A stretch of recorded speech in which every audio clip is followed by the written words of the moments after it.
Buenas a todos. En este video tutorial les voy a explicar cómo solucioné el siguiente problema, que dice lo siguiente: diseñar un procesador de propósito específico que permita determinar si un número de 32 bits dado por el usuario es el cuadrado de un número p. Este tipo de números son divisibles únicamente por él mismo, el primo p que lo generó, y por uno. Ejemplo de números que entran en esta categoría son 4, 9, 25, 49, etc. No se admiten soluciones basadas en una memoria con datos precalculados, como por ejemplo una lista de primos. Básicamente lo que nos piden decir o hacer es que nosotros tenemos una maquinita al cual nosotros le damos un número, y esta maquinita nos tiene que decir si este número fue generado con el cuadrado de un número primo cualquiera. Entonces sabemos que, por ejemplo, dos números primos son el 2 y el 3. Entonces, si a esta maquinita le damos el número 4, que es el cuadrado del número primo 2, esta maquinita nos tiene que decir que sí, este número fue generado con el cuadrado de un número primo. Y si le damos el 9, que es el cuadrado del número 3, también nos tiene que decir que sí fue generado con un número primo. Entonces, y si le damos el 17, ¿qué tendría que decir? La maquinita nos tendría que decir que no fue generado con un número primo. Bueno, ahora les voy a explicar cómo solucioné este problema. Eh, Primero vamos a definir las entradas y las salidas que va a tener la maquinita, ¿sí? Como le estamos llamando, que en términos de ingeniería es un procesador de propósito específico, o PPE. Bueno, le vamos a definir las entradas y las salidas, que sería start de un bit, n que nos dicen que es de 32 bits, salida que es de un bit, que sería 0 o 1, sí o no, y BUSI, que nos dice si la maquinita está ocupada, por lo tanto es de un bit, que nos dice si está ocupada o no está ocupada. ¿Listo? Entonces, ya sabiendo esto, vamos a irnos al problema en sí. El problema mismo nos dice que el número n, que fue generado con un número primo p, es divisible solo por él mismo, el primo p que lo generó, y por 1. Listo, esto se aprovecha de la propiedad de los números primos, o bueno, por lo que es definido un número primo, que es solo divisible por 1 y por él mismo, ¿sí? Entonces, por lo tanto, un número que es el cuadrado de un primo solo es divisible por tres números, que es él mismo, por el 1 y por el número primo p que lo generó. Entonces, sabiendo que este número primo, que es el cuadrado de p, que es n, es divisible solo por tres números en el rango de 1 a n, si lo dividimos, digamos, desde el 1 a n, nos tiene que dar que solo es divisible por tres números. Listo. Entonces, como ya sabemos que este número primo n ya es divisible por 1, o sea, es divisible exactamente, y es divisible por el mismo número n, solo nos falta encontrar si es divisible solo por otro número que está en el rango desde 2 hasta n-1. ¿Listo? Entonces, me explico de una forma más fácil. Por ejemplo, tenemos al 9, que fue generado con el número primo 3. Entonces, este número es divisible en el rango de 1 a 9 por el 1, por el 3 y por el 9. Entonces, excluyendo al 1 y al 9, dando el rango de 2 a 8, que es el penúltimo número del 9, este número solo es divisible por el 3, no es divisible por el 5, ni por el 6, por ejemplo. Así pasa con el 25 y el 49, etcétera, y los otros restos de primo. Por lo tanto, esta maquinita le damos, por ejemplo, el 25, entonces va a ser divisiones iterativas con restas desde el 2 hasta, hasta n-1. Si es el 25, desde 2 hasta 24. Y nos tiene que dar solo que es divisible por un solo número, que en este caso sería el 5. Luego ya de explicar lo que es la solución desde la idea macro, vamos a desglosar un poco más el problema. Yo propuse hacerlo de una forma como si fuera un problema de programación de forma secuencial, sabiendo que esto no es así, ya que se ejecuta de forma paralela. Pero es una herramienta para poder desarrollar los problemas de diseño un poco de forma más mecánica y más sencilla. Por ejemplo, si ya eres muy bueno en lo que es la programación, o sea, haciendo diagramas de flujo. Entonces, acá yo lo que empecé primero fue definiendo una variable a que va a ser n, una variable k que va a empezar desde n-1, que va a ser el rango. K va a ser lo que va a manejar el rango de los valores de 2 hasta n-1. Yo pues lo que hice fue empezarlo desde el número mayor, o sea, descendente. C va a ser nuestro contador, o sea, nos va a decir cuántas veces fue divisible este número n en el rango que va a manejar k, y nosotros lo empezamos en 1. Podría empezarse en otro valor, ¿listo? Pero lo que no va a cambiar es que dependiendo del valor que escojamos c, tiene que aumentar solo una vez para que la maquinita nos diga que sí, este número n fue generado por un número primo p. Entonces empezamos lo que es el programa con un star. Si star no es igual a 1, no empezamos nada. Si es igual a 1, bajamos. Ahí lo que nos vamos a encontrar es el segmento este, que es el de las restas iterativas, donde vamos a ir cambiando a n de forma vayamos avanzando. Entonces empezamos en este ciclo que va a ser a es igual a menos k, y acá preguntamos si a es menor a k. O sea, ya cuando ya este número a que va a irse restándole acá ya no se le puede restar más acá, ya salimos del ciclo porque ya no se puede dividir más. Entonces sí, y luego preguntamos por k, si k es igual a 1, que es cuando ya termina el ciclo ya termina el rango de k, o sea, ya descendió hasta 1, y entonces ahí terminamos el ciclo. Pero si no, preguntamos por a igual a 0, que cuando a es igual a 0 es porque este número a fue divisible por el número k que llevamos en ese momento. Y si a es igual a 0, a le volvemos a empezar en el número n, acá le restamos otro más bajando de forma descendente, y a c le sumamos 1, o sea, diciéndonos si fue divisible por el número k del momento, y volvemos a entrar el ciclo y vuelve a pasar lo mismo. Y si a no es igual a 0, entonces lo único que cambia es que a c no le sumamos 1, y a volvemos a empezar en n, acá le restamos 1 y volvemos al ciclo hasta que k llegue igual a 1. Cuando k es igual a 1, vamos a preguntar por c, que nos va a decir si sí, cuántas veces fue divisible este número n en el rango de 2 hasta n-1. Si es igual a 2, entonces nos va a decir sí, este número n fue generado por un número primo p.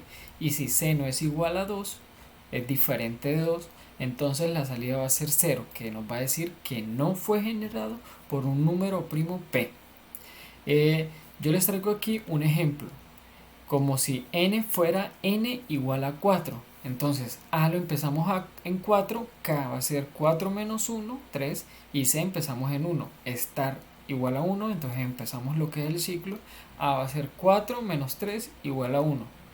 1 es menor a 3, sí. Entonces que 1 es A y 3 es K. Sí. Y luego bajamos, ¿K es igual a 1?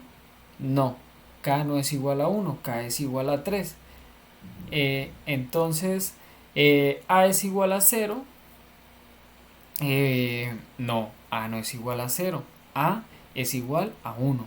Entonces, empezamos a volver a A en 4. Acá le restamos 1, ahorita es 2.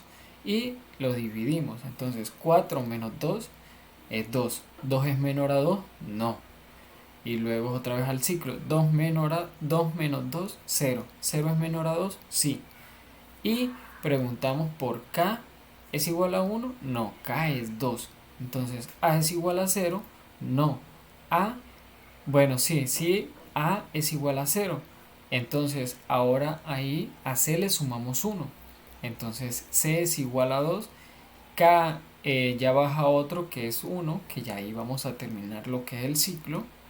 Y volvemos a dividir a en 1. Entonces dividimos, le restamos y vamos a llegar a 0 porque A sí es divisible en 1. Entonces A es igual a 0, sí, pero cuando llegue acá a K igual a 1, no lo va a dejar pasar porque ya K llegó al fin del rango.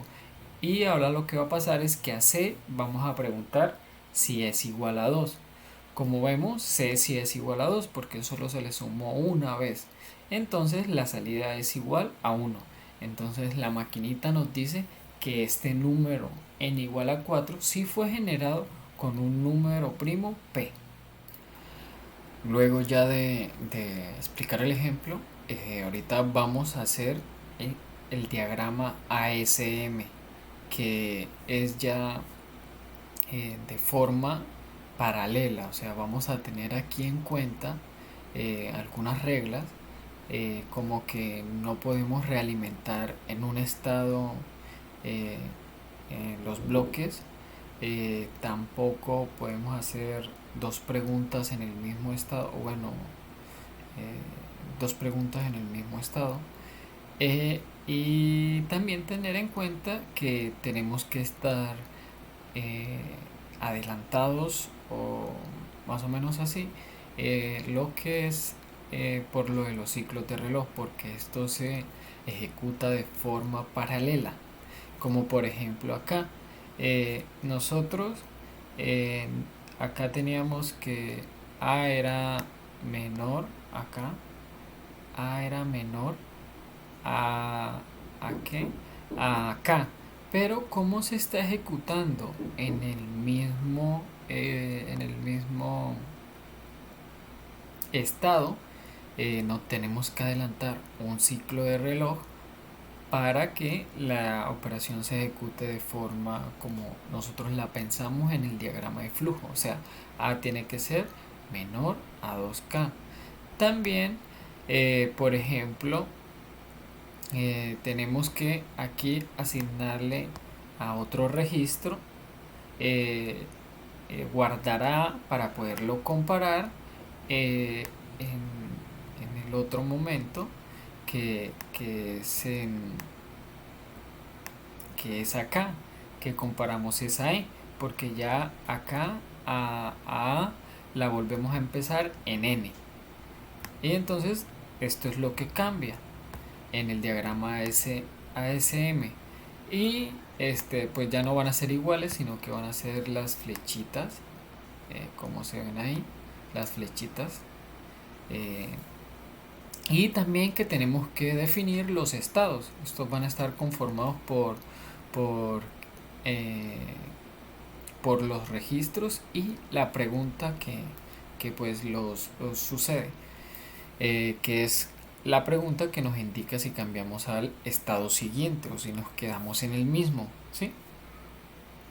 Eh, entonces, llevándolo así, reescribiendo otra vez todo lo que hicimos en el diagrama de flujo, pensando de forma paralela, adelantándonos un ciclo de reloj, definimos los estados, que yo les puse los nombres de espera, divisor, selector, resta, sumar e imprimir. Acá, por ejemplo, tenemos una pregunta que la hace un comparador y por lo tanto no va en un en un estado porque lo hace un comparador que va en el datapad. Acá tenemos la FSM, eh, y que está pues conformado con los 6 estados, que es esperar, divisor, selector, restar, sumar e imprimir, que está con su debida pregunta, que como vemos acá en el esperar, si estar es igual a 0 nos quedamos en esperar, como vemos acá, y si estar es igual a 1 pasamos al estado siguiente, que es divisor, y nos quedamos en divisor si a es menor, si k es mayor a 2k, y si es menor a 2k pasamos a selector, que es el morado, y si k es diferente de 1 pasamos a restar, y si k es igual a 1 ya pasamos a imprimir, que es cuando terminamos el ciclo, y cuando pasamos a sumar es que es igual a 0, y si no, si es diferente de 0 pasamos a divisor, que es cuando no fue divisible este número, que lo vemos acá en el estado gris de restar, ¿sí? Que si pasamos así pasamos al estado verde, que es sumar. A C al contador le sumamos 1. Es como reconfigurar el diagrama de flujo que hicimos, pero ya con la misma idea, solo es que pues pasarlo a un diagrama SM para poderlo implementar, y definir sus estados. ¿Listo? Y luego de esto, ya ahora lo que tenemos que tener en cuenta es que tenemos que diseñar el datapad, o sea que van a ser las herramientas que van a ser las operaciones que definimos anteriormente en este diagrama ASM y en este diagrama de estados, ¿sí? Y que tenemos que definir con registros, con multiplexores, ¿sí? Cada uno con su CLK, que es con su reloj, y también tenemos que hacer la tabla RTL. Estos dos, oh, estos dos, lo que es el datapad y la tabla RTL, se saca fácilmente de lo que es el diagrama ASM y la FSM. Eh, digamos, los que son los registros los sacamos de las variables, o bueno, acá son registros en el diagrama SM, los sacamos de acá. Acá tenemos 5, que es A, K, C, E, y el otro que es C. No, miento. Y el otro que es la salida, que ya es el registro de impresión, que es este que está acá abajo, que acá como vemos acá está el comparador, que no va por ningún estado. Entonces, para hacer las siguientes operaciones que nosotros definimos en el diagrama SM necesitamos el datapad. Este lo construimos viendo las operaciones que tenemos acá. Entonces, por ejemplo, en el estado divisor, que es este acá rojito, nosotros necesitamos que a restarle K. Entonces, por ejemplo, acá tenemos el datapad que nos permite esto, que a que sale de acá le restamos K, y a empezamos en N, que lo tenemos en este estado que es el de esperar, a N. Entonces, como a necesitamos que haga esto, entonces lo tenemos que definir en nuestro datapad, que es lo que nos permite hacer esta operación. Que es lo único que necesita darle n y restarle k. Acá también definimos a n. Listo, así con los otros estados. Por ejemplo, el selector, que es este de acá, el morado. A le damos n, a g le damos a, y preguntamos por k igual a 1, que ya esto lo hace la FSM acá en este estado moradito. Entonces lo único que nos falta es a E, darle A. Entonces nos vamos a E, a E, le damos A. Y tenemos otra operación que es mantener a E, que pues lo definimos así. Por ejemplo, el de sumar, que es el verde. Entonces sumar es el C, es el registro C. Entonces nos vamos al registro C y lo definimos, que a C le sumamos 1. ¿Listo? Así con los otros. Entonces todos los sacamos del diagrama ASM. Y lo que es el control, digamos A1, A4, A2, A3, A6, A5, A7, estos son señales que van a controlar pues nuestro datapad, los multiplexores que dejan pasar una u otra señal. Esto es lo que vamos a definir con la FSM, que la agrupamos acá en esta tabla RTL, ¿sí? Que es la de acá. Esta tabla RTL nos dice qué va a hacer en cada estado. Entonces, esto también lo sacamos del diagrama ASM. Entonces, en el estado esperar, el A le damos N, como tenemos acá definido. Acá le damos N menos 1. A C le damos 1. A E le damos A. Y a salida le damos salida. O sea, mantenemos la salida, que es lo que queremos ahí. Y para hacer esto, ahí definimos estas A1, A2, A3, A4, A5, A6, A7. Entonces, si nosotros queremos que A mantenga a le demos N, nos vamos a y para que le demos N, entonces A1 debe ser 0. Entonces, A1, 0, para que a le damos N. Por ejemplo, a C queremos que le demos 1. Entonces, a C, para que C sea 1, tenemos que darle a 6 0 para que deje pasar esta señal de este multiplexor, y a 5 le damos 0 para que pase el 1. Por lo tanto, C va a ser 1. Entonces, a 6 y a 5, 1. A 6 y a 5, 0 para que sea 1 acá en C de la salida. Y BUSI es el que es la señal que nos dice si nuestro PPE está ocupado o no. Entonces yo lo definí que en esperar no está ocupado, y en el resto de estados sí está ocupado. Así con los otros. Los que tienen X es que no importa eh, el, la señal que le enviemos, ya sea 0 o 1, porque no afectan al resultado que queremos en ese estado. Luego ya de haber explicado los componentes para nuestro diseño, nos vamos a Vivado para poderles mostrar el código con el cual implementé el problema.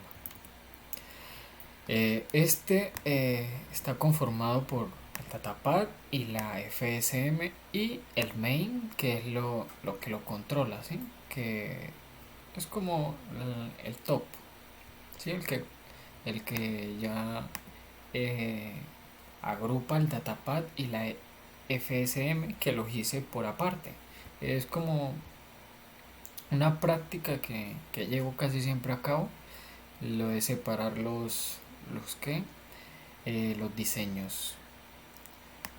Entonces, el datapad, como ya vimos, tiene de entrada lo que es A1, A2, A3, A4, A5, A6, A7. Tenemos el número N que entra, el reloj, el registro A, el registro P, el registro K, el registro E, que como vemos, A de 32 bits, K de 32 bits, E de 32 bits. Y lo que vamos a hacer acá es describir lo que ya tenemos en nuestro datapad, que ya les mostré anteriormente. ¿Listo? Entonces, eh, definimos lo que es el registro con nuestro rastreador. Acá va el multiplexor. Definimos un cable T1, que es el que lleva el cablecito del multiplexor y que entra acá al registro A, que lo podemos ver acá. Este es el rastreador A, que sería este de acá, que si A1 es 1, deja pasar la resta de A menos K. Y si A1 es 0, deja pasar N. Y Acá T1 sería este cablecito de acá, ¿sí? Que es el que conecta el multiplexor con el registro. Y así con el otro, que es el registro de guardado E, que sería este de acá. Que si A4 es 1, dejamos pasar E acá. Y si A4 es 0, dejamos pasar A acá. Y así con el otro, el restador K, el sumador C, que este ya es más larguito, que definimos dos cables T5 y T6, que T5 sería este de acá, este cablecito de acá, y T6 el otro. Y entonces si A6 es 1, dejamos pasar C acá. Si A6 es 1, dejamos pasar C. Y si A6 es 0, dejamos pasar T6. Si A5 es 1, C más 1 acá. A5, 1, C más 1, lo dejamos pasar. La salida P, que ya va con el comparador, que si A7 es 1, dejamos pasar P. Y si A7 es 0, dejamos pasar lo que es el comparador, que está acá, ¿sí? Esto sería el datapad. La FSM, que definimos las entradas y las salidas, el reloj, el start, los registros, que son entradas, las salidas, que ya aquí iría el buce, y la A1, A2, A3, hasta el A7, que son las señales de control para el datapad. Y entonces, como son 6 estados, esperar, divisor, selector, restar, sumar, imprimir. Yo tengo una práctica de diseño, que es poner los estados con nombres, ¿sí? O sea, cada numerito le haciendo un nombre para poderlos identificar de una forma más fácil. Y entonces, por lo tanto, necesitamos para 6 estados, necesitamos 3 bits mínimo, ¿sí? Que sería acá el presente y futuro, que sería estado presente y estado siguiente. Acá definimos lo que es el estado presente y se le pasa al estado futuro cada vez que sale, cada vez que pasa un ciclo de reloj. Acá tenemos la lógica del estado siguiente. Esta la sacamos de la FSM, que sería de acá, que por ejemplo, digamos, en esperar, si estar es igual a 0, nos quedamos en esperar. Y si estar es igual a 1, pasamos a divisor, como lo tenemos acá. Si estar es igual a 0, nos quedamos en esperar. Y si no, o sea, si estar es 1, vamos a divisor, o sea, el estado siguiente es divisor. En divisor preguntamos si A es mayor a 2 por K, que es acá, A mayor a 2 por K, acá, mayor o igual. Y si no, pasamos a selector, que sería si no. Así con los otros. Entonces, lógica del estado siguiente, la sacamos con la FSM. Y lo que es la lógica de salida, que van a ser las salidas de la A1 hasta la A7 y al BUSI, esta lo definimos con la tabla RTL. Por ejemplo, si nos vamos al estado restar, A1 y A2 deben de ser 0. Entonces, al estado restar, que lo definimos acá, entonces A1 y A2 tienen que ser 0, como lo tenemos acá. Y BUSI 1, BUSI 1. Y lo que son las que tenemos X, como por ejemplo acá el A4, yo por ejemplo le puse 1, pero le podríamos poner 0. Y no importaría, o sea, porque puede ser cualquiera de los dos, o 1 o 0. ¿Listo? Y lo que hacemos en el main es prácticamente unir estas dos fuentes de diseño, que no es más que crear unos cablecitos que las conecten, y llamamos a cada uno de estos archivos, que sería el datapad.